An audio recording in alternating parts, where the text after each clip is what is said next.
Ambassador Daniel Vance walked through the narrow corridors of Nexus Prime with the same humble posture he had practiced for 15 years.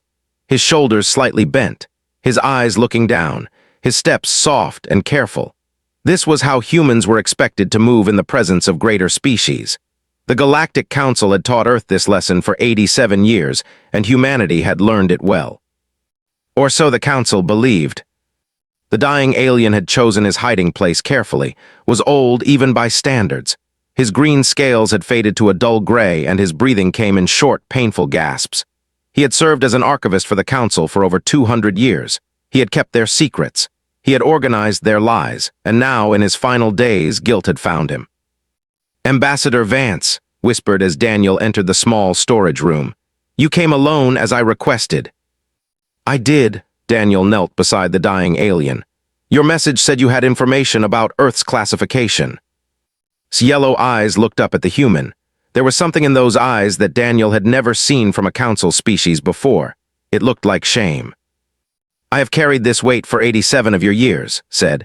He reached into his robe with a trembling hand and pulled out a small data crystal. "When your species first made contact, I was the one who processed your assessment results. I was the one ordered to change them." Daniel's heart began to beat faster, but his face showed nothing. 15 years of diplomatic training kept his expression calm. "Change them how?" "Your species tested at Class 2, Ambassador, one of the highest ratings ever recorded. Your adaptive intelligence, your social bonding, your ability to unite under pressure. The Council had never seen anything like it." Coughed, and dark blood appeared at the corner of his mouth. "High Chancellor ordered me to alter the records. Earth was reclassified as Class 7. Primitive, limited, contained." The words hit Daniel like a physical blow, but still he did not move. "Why?" he asked quietly. Fear pressed the crystal into Daniel's hand. "This contains the original assessment, the unaltered files, the order from himself." Another cough. "Your species was too dangerous to be allowed to grow, so they caged you with lies instead of weapons." Daniel looked at the crystal in his palm. 87 years. 3 generations of humans had lived and died believing they were lesser. Children had grown up being told that humanity was primitive. Scientists had been technology. Explorers had been restricted to a tiny corner of space, all because of this lie. "There is more," continued. "The membership fees your species pays to the Council. They were never required. Class 2 species pay nothing. Earth has been robbed of resources for nearly a century." Daniel closed his fingers around the crystal. "Why tell me this now?" "Because I am dying and I want to die with a clean soul." His eyes were fatting. "And because I have watched your people, Ambassador. I have watched how you treat each other, how you protect your young, how you forgive your enemies." His voice dropped to a whisper. "The Council was right to fear you, but not for the reasons they believed." Died 3 minutes later. Daniel sat with him until the end, then quietly left the storage room with the crystal hidden in his coat. 2 days later, Dr. Kate sat in her office on Earth, surrounded by screens filled with alien text. She was the best humanity had ever produced, and right now she was looking at something that made her hands shake. "It's real," she said to Ambassador Vance, who stood behind her. "Every file, every signature, every timestamp. This is authentic Council documentation."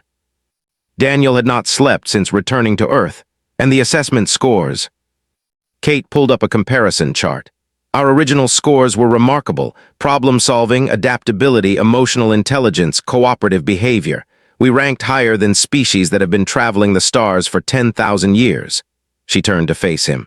"They didn't just lie about our classification, Daniel. They were terrified of us." "Can you find out more about the resource theft?" Kate nodded and worked at her console for several minutes. When she finished, her face had gone pale. 87 years of fees that were never owed," she said. "Minerals, rare elements, biological samples. If these numbers are correct, the Council has taken enough from Earth to build a dozen colony worlds." Daniel picked up his communicator. "I need a secure channel to President Dawson, highest encryption." 3 hours later, President Dawson stood in the underground chamber that housed Earth's Global Security Council. The room was full of military commanders, intelligence chiefs, and government leaders from every nation. The crystal's contents played on a massive screen behind her. The room was silent when the presentation ended. Not the silence of shock, but something else, something colder. General Cole was the first to speak. 87 years, he said slowly.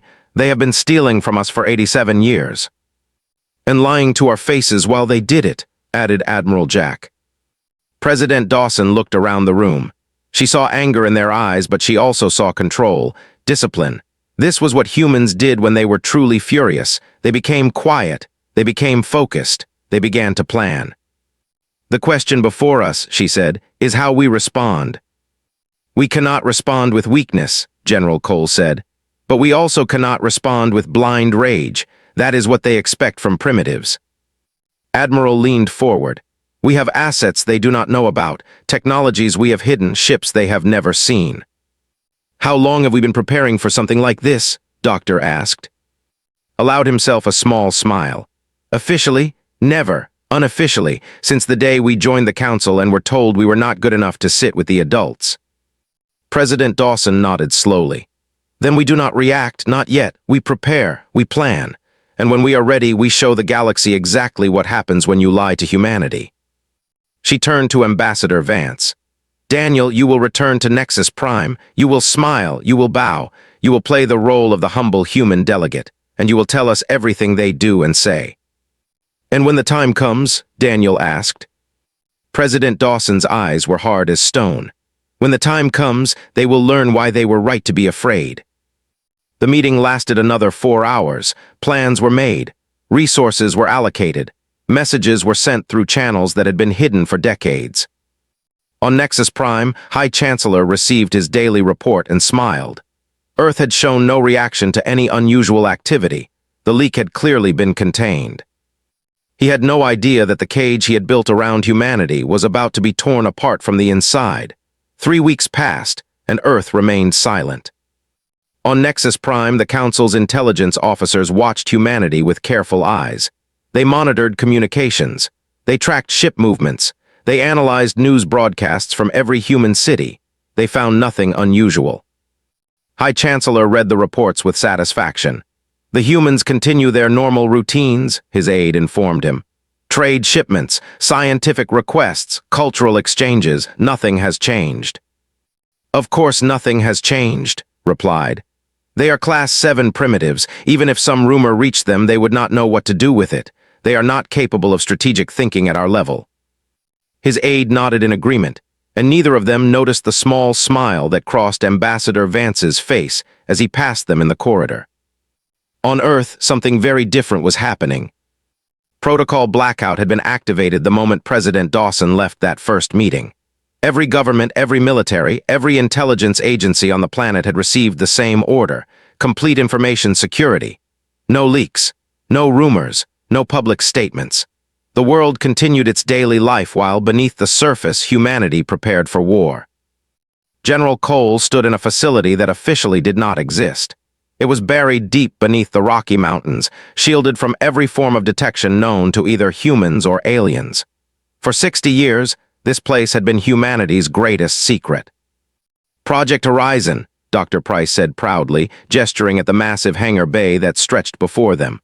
200 warships, jump drive capability, weapons systems the Council has never seen. Cole walked along the observation platform, looking down at the ships below. They were beautiful in a brutal way, sleek black hulls, no wasted space, every line designed for speed and power. The Council believes we cannot develop jump drive technology for another 500 years, Cole said. Dr. Price smiled. The Council believes many things about us. Most of them are wrong. He handed Cole a tablet with technical specifications. We achieved functional jump drive 30 years ago. Since then, we have been improving it. Our current drives are faster and more efficient than anything the Council uses. And our weapons? Plasma cannons with twice the output of standard Council armaments.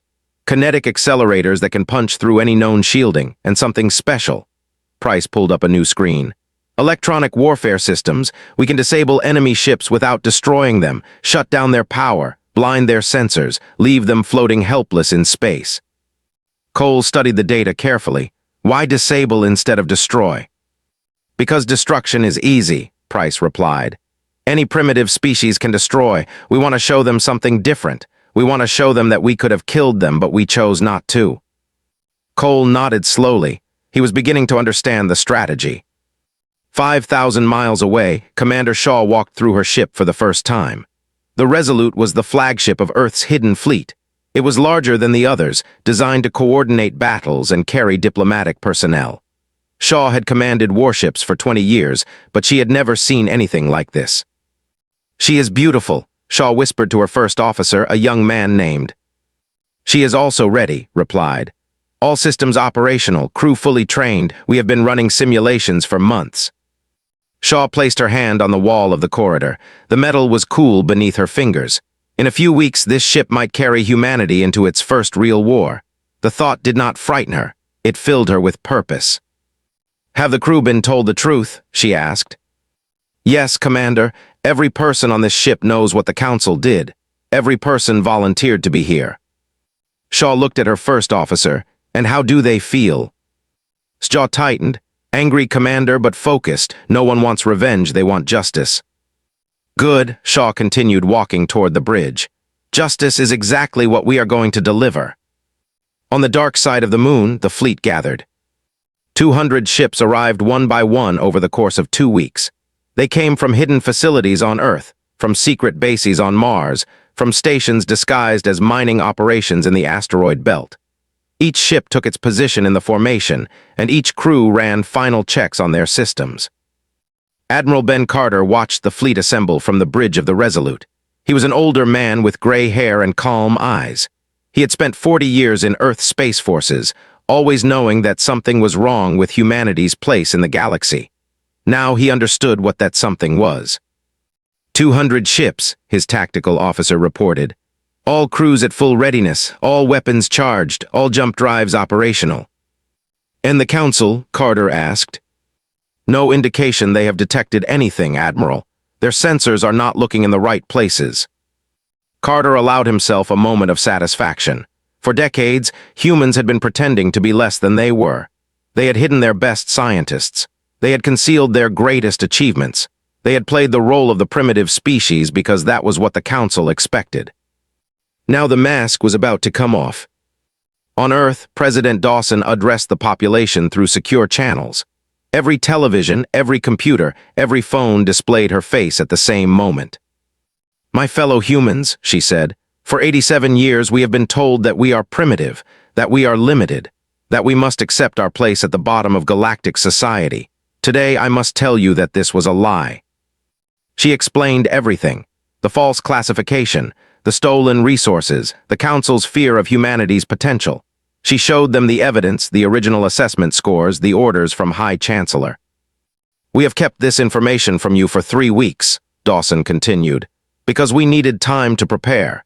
Now we are ready, and I need to ask something of every human being on this planet." She paused, and billions of people leaned closer to their screens. "I need you to remain calm. I need you to trust your governments and your military. And I need you to remember who we are. We are not conquerors. We are not destroyers. We are humans. We respond to lies with truth. We respond to theft with justice. And we respond to fear with courage." The reaction surprised even Dawson. There was no panic, no riots, no chaos. Instead, humanity did what it had always done in times of crisis. People helped their neighbors. Communities came together. Factories increased production. Volunteers flooded military recruitment centers. General Cole watched the reports come in with something close to awe. "They are not afraid," he said. "No," President Dawson replied. "They are angry, and human anger is a very focused thing." On Nexus Prime, Ambassador Vance received word that the fleet was ready. He was sitting in a diplomatic reception, smiling politely at a trade minister who was explaining why humans could not be trusted with advanced technology. "You must understand," the minister said. "Your species simply lacks the mental capacity for complex systems. It is not your fault. It is simply biology." "Of course," Vance replied with a humble nod. "We are grateful for the Council's patience with our limitations." The minister smiled with satisfaction and walked away. Vance checked his hidden communicator. The message was simple: "Ready when you are." He looked around the reception hall at the aliens who had lied to his people for nearly a century. They had no idea what was coming. Tomorrow, Ambassador Vance would request an emergency session of the full Council. Tomorrow, The galaxy would learn what happened when you underestimated humanity. He finished his drink and allowed himself one small smile. Tomorrow was going to be very interesting. The Grand Chamber of the Galactic Council was designed to make visitors feel small. Its ceiling rose hundreds of meters above the floor. Its walls displayed the flags of 47 member species. Its central platform, where petitioners stood to address the council, was surrounded by elevated seats where representatives looked down on those who sought their attention. Ambassador Daniel Vance had stood on that platform many times. He had always felt the weight of those staring eyes, the quiet judgment of species who believed themselves superior. Today, for the first time, he stood there without feeling small. The human delegation has requested an emergency session, High Chancellor announced. His voice echoed through the chamber with practiced authority. Ambassador Vance, you may present your matter to the council. Vance bowed deeply, playing his role one last time. Thank you, High Chancellor. Honorable representatives of the Galactic Council, I come before you today with information of great importance to all member species. He paused and looked around the chamber. Representatives from dozens of worlds watched him with expressions ranging from boredom to mild curiosity. None of them expected anything significant from the human delegate. None of them were prepared for what came next. 4 weeks ago, Vance continued, I received documents from a council archivist named. He had served this institution for over 200 years. He was dying, and he wished to confess his sins before the end. A small ripple of interest moved through the chamber. His eyes narrowed slightly. These documents, Vance said, reveal that 87 years ago, when humanity first joined the Galactic Council, our species assessment was deliberately. Our true classification was Class 2. We were reclassified as Class 7 on the direct orders of High Chancellor. The chamber erupted in noise. Representatives shouted questions. Some demanded proof. Others accused Vance of lying, rose from his seat, his scales flushing dark with anger. This is absurd, declared. The human is clearly delusional. Such accusations have no place in this chamber. Vance raised his hand, and the holographic display above the platform came to life. Documents appeared in the air, rotating slowly so every representative could see them. Assessment scores, comparison charts, communication logs, and finally, a recording of himself giving the order to change Earth's classification. Every document is authentic, Vance said calmly. Every file carries the proper council authentication codes. Every piece of evidence has been by independent experts from multiple species. The chamber fell silent. On the elevated seats, representatives stared at the evidence with shock written on their faces. Many of them had genuinely believed that humans were primitive. Many had thought the council's classification system was fair and honest. Now they were seeing the truth. Councillor Myra's of the People was the first to speak. She was a tall being with blue skin and silver eyes, and she had always treated the human delegation with more respect than most.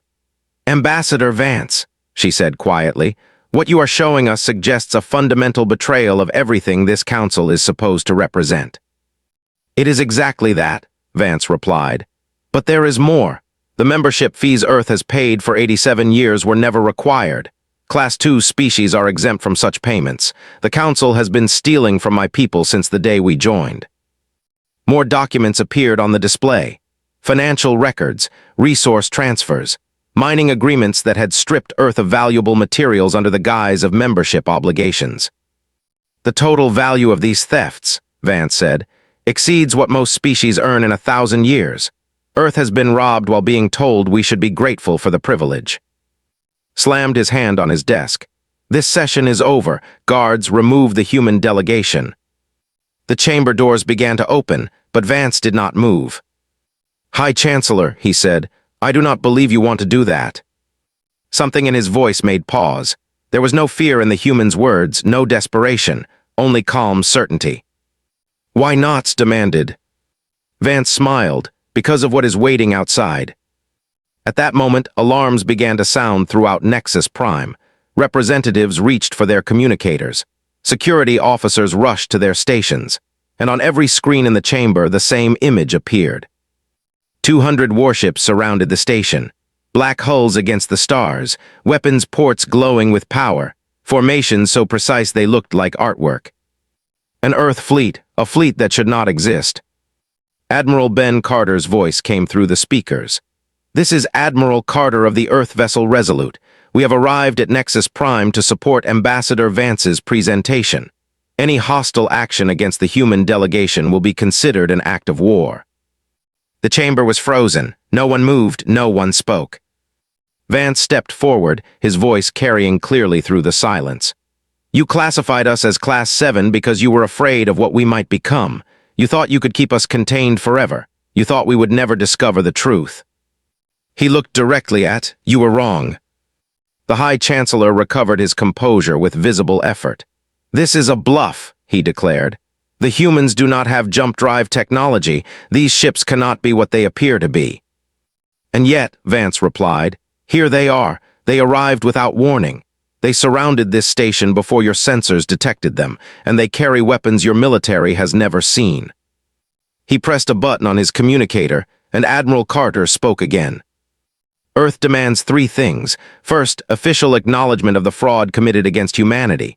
Second, full reparations for 87 years of stolen resources. Third, immediate reclassification of Earth to our true status." Carter paused. "You have 1 hour to respond." Sighs darted around the chamber. He was calculating, Vance could see, looking for allies, measuring his options. "You are surrounded by the forces of the Galactic Council," said slowly. "Your fleet is impressive, but it is small. If you attack this station, you will be destroyed."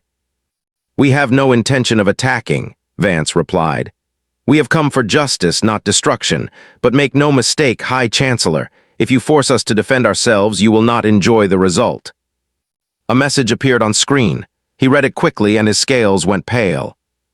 "What is it?" another representative demanded. "Defense Command reports that the human ships are using technology we do not recognize," said quietly. "Their shields are unlike anything in our database. Their weapons appear to be charged but are not firing."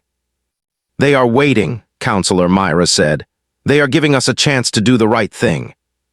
Vance nodded. "Earth does not want war, we never have, but we will no longer accept lies. We will no longer bow to those who robbed us. The choice of what happens next belongs to this council." He looked around the chamber one final time, meeting the eyes of representatives from species who had looked down on humanity for generations. 1 hour, he repeated. "Use it wisely." As Vance walked back to his seat, Counselor Myers approached him quietly. "Ambassador," she whispered, "I should warn you, has already sent messages to Council defense fleets. Reinforcements are coming." Vance looked at her with calm eyes. "We know." "You know," Myra seemed surprised. "Then why are you not worried?" "Because, Counselor, we have been preparing for this moment for longer than you realize." Vance allowed himself another small smile. "And because we know something about humanity that the Council never understood." "What is that?" Vance watched as argued with his advisors, desperation creeping into his movements. "We are at our best when someone tells us we cannot succeed. We fight harder when the odds are against us, and we never, ever give up." Outside in the darkness of space, Earth's fleet held its position, patient, ready, waiting to show the galaxy exactly who humanity really was. The Council fleets arrived exactly when Earth's intelligence had predicted. Admiral Carter watched the sensors as ships emerged from jump space all around Nexus Prime. Cruisers, battleships, destroyers, ships from 12 different species answering High Chancellor's call for reinforcements.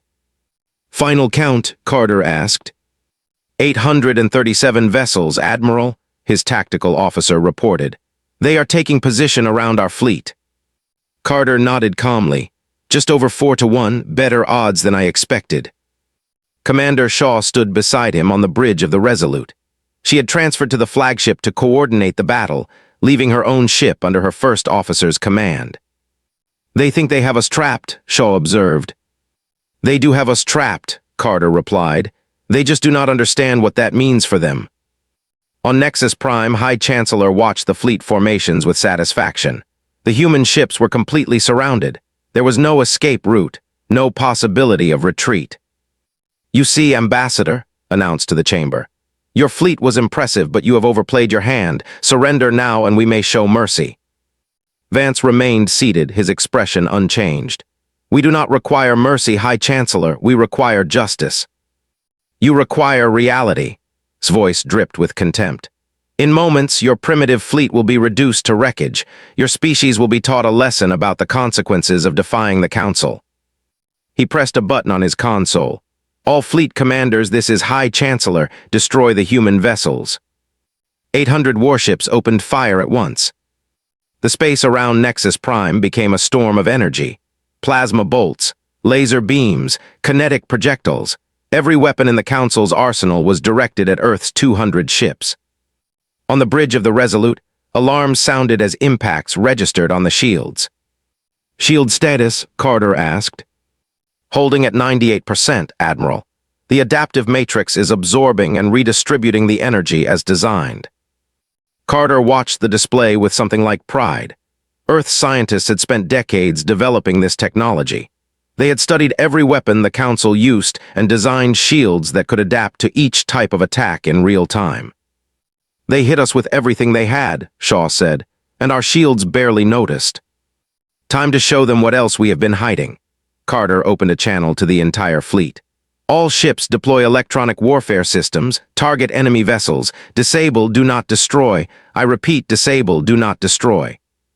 200 Earth ships activated systems that the Council had never imagined. Focused electromagnetic pulses, quantum disruption fields, targeted power drain technology. They reached out across the battlefield, touching enemy ships with invisible fingers. On a cruiser, the captain watched in horror as his control panels went dark. Engines failed. Weapons went silent. Life support flickered and stabilized at minimal levels. "What is happening?" he shouted. "Unknown, Captain. Our systems are shutting down one by one. We cannot stop it." The same scene repeated across the battlefield. Battleships drifted powerless. Destroyers tumbled slowly in space, their crews alive but unable to control their vessels. Ship after ship went dark, disabled without a single hull breach. In the Council chamber, representatives watched their fleets die without dying.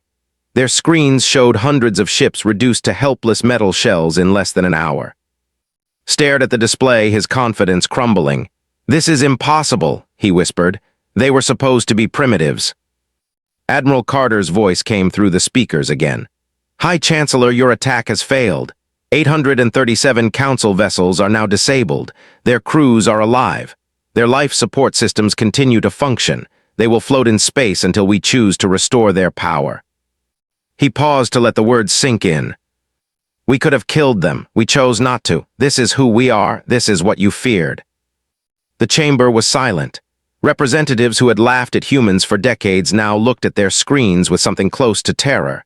Everything they had believed about Earth was wrong. Ambassador Vance rose from his seat and walked to the central platform. He did not bow this time. He stood straight, his eyes level with the High Chancellor's.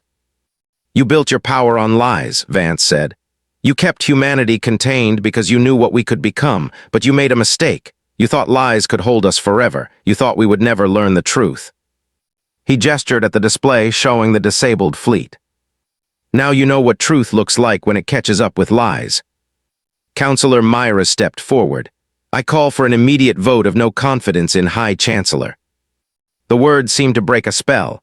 Suddenly, representatives from dozens of species were speaking at once. Accusations flew, old grievances surfaced. The Council that had seemed so unified was falling apart. "Deceived all of us," one representative shouted. "How many other species were falsely classified?" another demanded. "The financial records must be audited immediately." Tried to restore order, but his authority was gone. The representatives no longer feared him.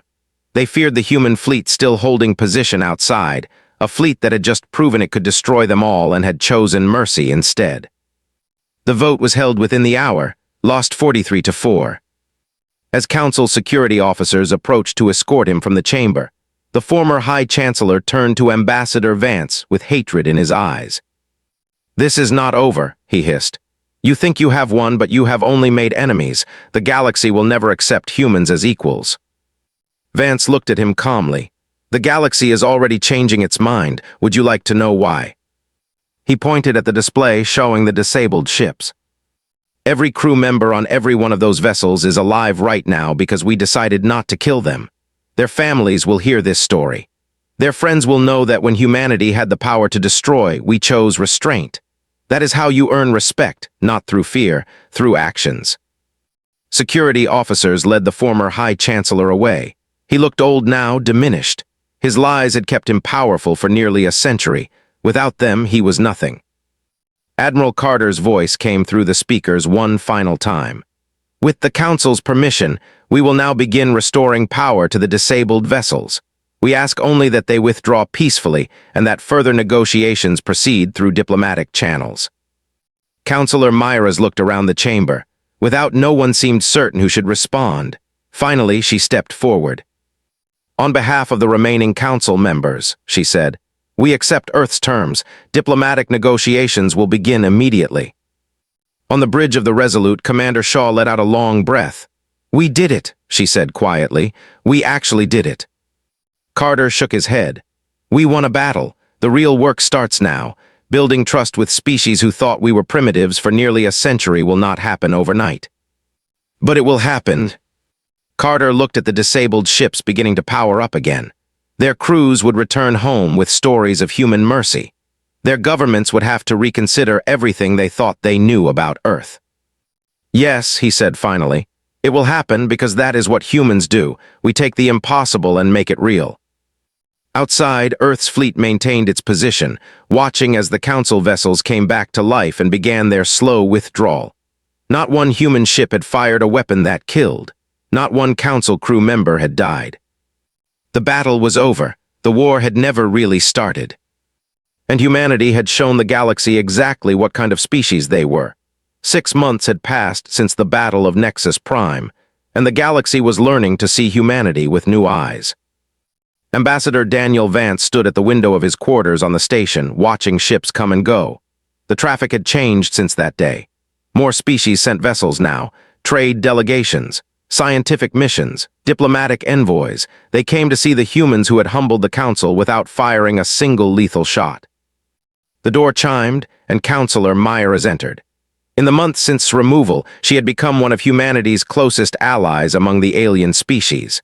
Her people, had been among the first to acknowledge that the Council's classification system was deeply flawed. Ambassador, she said, the reformed Council is ready to make its final offer. Vance turned from the window. What are the terms? Full reclassification to Class 2, a permanent seat on the new High Council, complete return of all resources taken from Earth over the past 87 years. Myers paused. It is more than any species has ever been offered. Vance nodded slowly. He had expected this. For weeks, the remaining Council members had been trying to bring Earth into their leadership structure. They believed that giving humanity a place at the top of the hierarchy would satisfy their demands. They still did not understand. Tell them I will relay the offer to President Dawson, Vance said, but I can already tell you what her response will be. She will refuse the High Council seat, Myers guessed. She will. We did not fight for a place at the top of a broken system. We fought for the system to change. 3 days later, President Dawson addressed the reformed Galactic Council. She stood on the same platform where Vance had revealed the truth, but the atmosphere was entirely different now. Representatives leaned forward with respect instead of contempt. Earth is grateful for the Council's offer, Dawson said. We accept the reclassification and the return of our stolen resources, but we must decline the permanent High Council seat. Murmurs rippled through the chamber. No species had ever refused such an offer. Let me explain why, Dawson continued. For 87 years we were told that hierarchy was natural, that some species were simply better than others, that the strong should rule and the weak should serve. This lie caused great harm not just to humanity, but to every species that was ranked unfairly. She looked around the chamber, meeting eyes that watched her with new attention. Earth does not want to sit above others. We want to stand beside them. We propose that the Council abandon its classification system entirely. No more rankings. No more tiers. Every species has value. Every voice matters. General Cole watched the speech from Earth, surrounded by his staff. He had spent his career preparing for a war that never came. Now he was learning to prepare for something else. She is proposing a complete restructuring of galactic society, one of his officers said. She is proposing something better, Cole replied. She is proposing equality. On Nexus Prime, the vote took 4 hours. In the end, 35 species chose to remain in a reformed council based on the principles Dawson had outlined. 12 species left to form their own alliances, unwilling to give up their privileged positions. The galaxy was dividing, but it was also healing. Commander Shaw led the first diplomatic mission to species who had also been deceived by the old council. She traveled to worlds where civilizations had been kept isolated, their potential suppressed by false classifications. On a small planet called, she met with leaders who had believed for centuries that their people were naturally inferior. Shaw showed them the evidence of the council's fraud. She offered them technology that had been to them, and she made them a promise. Earth will share what we have, Shaw said. Not because we expect anything in return, not because we want allies against future enemies, simply because it is right. The leaders looked at each other with uncertainty. No other species had ever offered them help without demanding something. "Why would you do this?" their eldest leader asked. Shaw thought for a moment before answering. "Because someone once told us we were primitive and worthless. We know how that feels, and we refuse to let anyone else feel that way if we can prevent it." Dr. Kate established the first true cultural exchange program between Earth and the scientists and artists traveled between worlds, learning from each other, sharing ideas that had been kept apart for too long. The council feared what would happen if species cooperated freely, told her team. They were afraid that united civilizations would no longer need a council to control them. They were probably right. She smiled as she watched human and children playing together in a garden on Nexus Prime. It was a small thing, but small things often led to great changes. Admiral Jack retired 3 months after the battle. He had given his entire life to protecting Earth, and now Earth no longer needed the same kind of protection. "We proved ourselves," he told Admiral Carter before leaving. "Now we have to prove something else. We have to prove we can build as well as we fight." Carter shook his old friend's hand. "That is the harder task." "It always is, but if any species can do it, we can." Former High Chancellor was tried by the Reformed Council and found guilty of fraud, theft, and abuse of power. He was sentenced to spend his remaining years on a prison world, stripped of his rank and his influence. The day the sentence was announced, Ambassador Vance visited him one final time. "You could have worked with us," Vance said quietly. 87 years ago, when our species first made contact, you could have welcomed us as partners. Instead, you chose fear." Stared at the wall of his cell, refusing to meet the human's eyes. "You will fail," he said. "This experiment of yours, this council of equals, it will collapse. Hierarchy is natural. The strong will always rule the weak." "Perhaps," Vance acknowledged. "Or perhaps we will prove you wrong. Either way, we had to try." He left the prison without looking back. 1 year after the Battle of Nexus Prime, Ambassador Vance gave a speech to the Reformed Council. Representatives from 35 species sat as equals now, no longer divided by ranks or classifications. "You lied because you feared what we might become," Vance said. "Now you know, we became what we have always been, protectors of the small, defenders of truth, allies to those who act with honor." He paused, looking around the chamber at faces that no longer looked down on him. "The old council tried to keep us contained. They failed, but they were right about one thing. Humanity is dangerous, not because we destroy, but because we inspire. Not because we conquer, but because we unite." On Earth, children learned about the galaxy in schools that no longer taught them to feel inferior. They grew up knowing that their ancestors had earned their place among the stars through courage, innovation, and mercy. They learned that humanity's greatest strength was not its technology or its military. It was its ability to see potential in others and to refuse to accept limits that others tried to impose. And they learned that when someone tells you that you cannot succeed, the proper response is to prove them wrong. The galaxy had changed. It would change more in the years to come. There would be challenges and setbacks. Some species would resist the new order. Others would test humanity's commitment to its principles. But Earth would face those challenges the same way it had faced the Council's lies, with unity, with determination, and with the quiet certainty that comes from knowing exactly who you are. The cage was broken. Humanity was free.